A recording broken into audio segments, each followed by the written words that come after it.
nella vecchia fattoria, ia ia oh, quante besteggiava zia, ia ia oh. C'è il cane, cane, cane, nella vecchia fattoria, ia ia oh. Abbai e caca, il cagnolino che mi ha dato la mia amica. E lo fa sempre, continuamente, ma è brasiliano e non si capisce niente.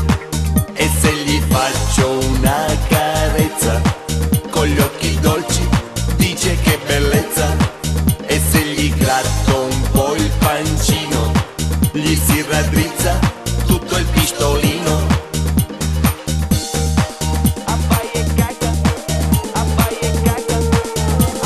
nella vecchia fattoria, ia ia oh, quante besteggiava zia, ia ia oh. L'asinello, nello, nello, nella vecchia fattoria, ia ia oh.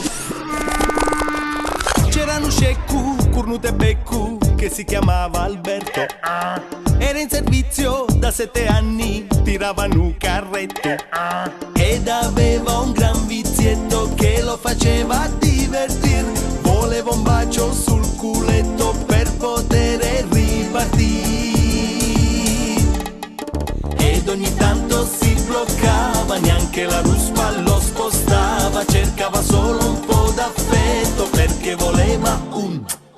Ed ogni tanto si fermava, per niente al mondo si muoveva. Mostrava bene il suo culetto perché voleva un. Nella vecchia fattoria, ia ia oh, quante besteggiava zia, ia ia oh. C'è la mucca, mucca, mucca, nella vecchia fattoria, ia ia oh.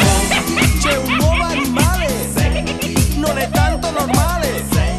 Non si tratta da tacchino, ma di uno più grosso, robusto e carino. È tornata la mucca, se la mangi diventi sexy, ma ti caro un'irienti, non conosci parienti. È tornata la mucca, se la mangi diventi sexy, non capisci giundenti, e ti vieni voglia ballare. Così, cos'ha?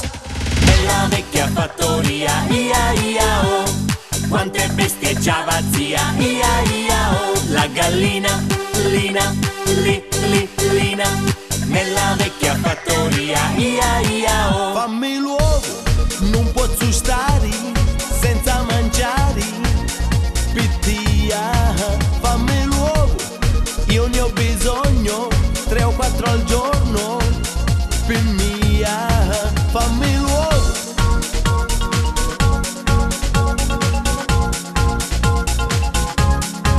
Fammi l'uovo.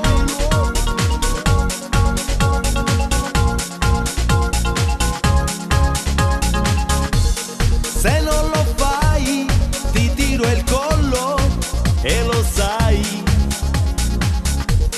Quindi gallina, fallo al più presto. E dai, fammi l'uovo. Nella vecchia fattoria, ia ia oh, quante besteggiava zia, ia ia oh.